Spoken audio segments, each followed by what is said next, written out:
Nos últimos meses, a Petrobras anunciou diversas vezes a queda nos preços dos combustíveis, mas sem efeito ao bolso do consumidor.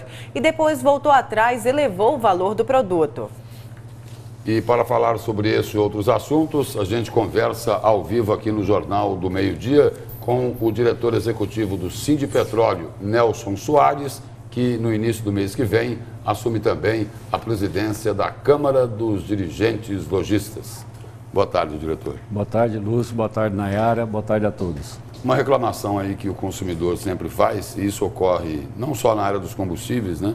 Ocorre também lá no setor da carne, né? O produtor recebe menos pelo boi que ele vende, só que isso não chega lá no açougue do supermercado, o consumidor não se beneficia. E no combustível também tem um movimento parecido.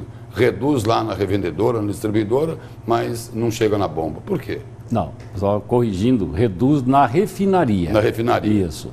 Da refinaria até no consumidor, tem dois agentes importantes, que um é a distribuidora e o outro é o posto de gasolina.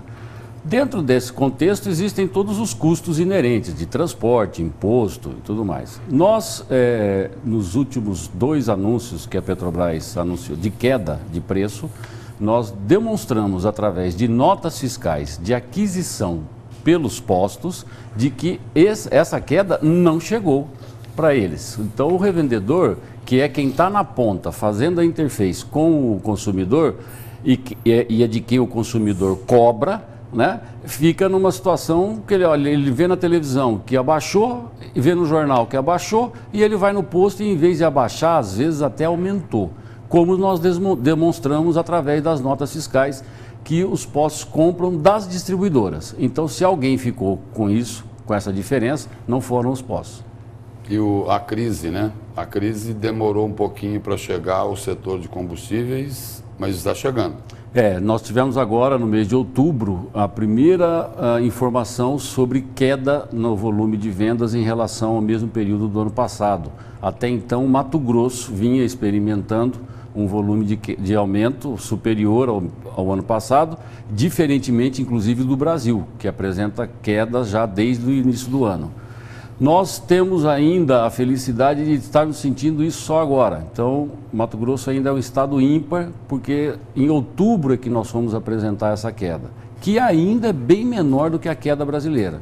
Para você ter uma ideia, o mercado de diesel está caindo em torno de 6% a 7%, o que é muita coisa, e o Mato Grosso está chegando em torno de 1% de queda em relação ao mesmo período do ano passado. Diretor, o setor cobra também uma delegacia fazendária, né, para que tenha um respaldo maior, seria uma fiscalização maior?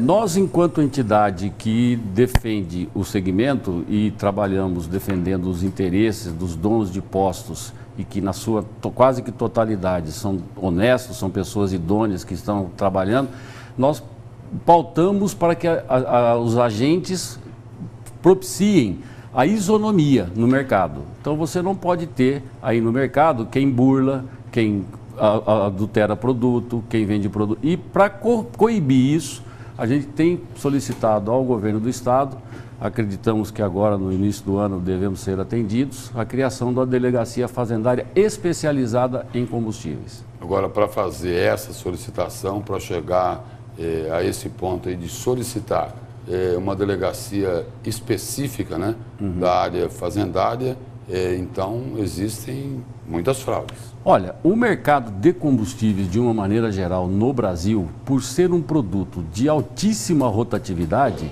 ele acaba sendo suscetível à ação do descaminho. Ontem mesmo, no Rio de Janeiro, em São Paulo, prenderam lá um dono de uma refinaria clandestina que refinava petróleo roubado da Petróleo Brasileiro. Você imagina tirar o petróleo do duto, transportar do Rio de Janeiro até São Paulo e refinar esse produto e vender. Então, nós lutamos contra isso. E para que a gente tenha sucesso, nós precisamos ter força de polícia, ter inteligência atrás disso e, invariavelmente, nós temos feito correspondências para que a ANP designe seus fiscais para acompanhar o mercado de Mato Grosso. E não é só aqui, Lúcio, infelizmente, é no Brasil inteiro. O senhor acha que os postos devem informar a relação dos preços dos combustíveis disponíveis, até mesmo para que o consumidor possa fazer uma escolha melhor? O nosso mercado, ele tem uma regulação, é a única atividade em que é obrigatório você demonstrar em tamanhos mínimos exigidos pela ANP o preço dos produtos que você vende. Nenhuma outra atividade é obrigada, as outras fazem como propaganda. Nós somos obrigados. O que eu defendo, o que nós defendemos é que o consumidor, quanto mais bem informado, melhor. Então, se é para atender uma necessidade do consumidor, para deixar ele mais tranquilo, para ter uma informação mais transparente, nós não vemos problema nenhum. Lógico que isso acirra a concorrência, porque trata-se basicamente do mesmo produto, você sendo vendido de formas diferentes, com prestações de serviços diferentes, com estruturas físicas diferentes, e que isso interfere no preço. Mas tudo que for a favor do consumidor, nós partilhamos. Donos de postos, né? Aqueles proprietários que têm 1, 2 ou 3 postos, até pouco tempo atrás eles reclamavam bastante de uma concorrência desleal por parte das grandes redes de postos. Isso resolveu, diretor? Olha, nós enquanto sindicato, nós não entramos na área de concorrência, na área de preço. O mercado é livre, cada um faz o que acha que deve fazer e formata o seu preço de venda de acordo com as suas convicções. Nós entendemos que quando existe a possibilidade de estar havendo um dumping, estar havendo ou até uma cartelização, nós somos os primeiros a denunciar os órgãos competentes para que tomem providência. Diretor, agora falando um pouquinho da CDL, o senhor começa uma nova gestão no próximo ano, e como essa reforma tributária proposta pelo governo do estado vem impactar o setor que vem pedindo, né, para que essa reforma só entre em vigor em 2018, que ela deveria ser mais discutida. O senhor acredita realmente que deve ser mais discutida entre o setor? Com certeza. Apesar de ser um assunto que nós estamos tratando com o Executivo desde o ano de 2015, e que resultou na edição do Decreto 380, que o governo prontamente cancelou agora no próximo ao final do ano, nós entendemos que é muito prudente a institucionalização de um outro modelo de arrecadação no Estado. E isso a Secretaria de Fazenda fez através da contratação da Fundação Getúlio Vargas para elaborar um projeto de lei. Acontece que não tem como, pela diversidade dos segmentos, você tem uma série de atenções que tem que ser dadas, que não cabe tudo no bojo de uma lei só. E isso precisa ser dividido, fatiado e discutido individualmente com cada segmento.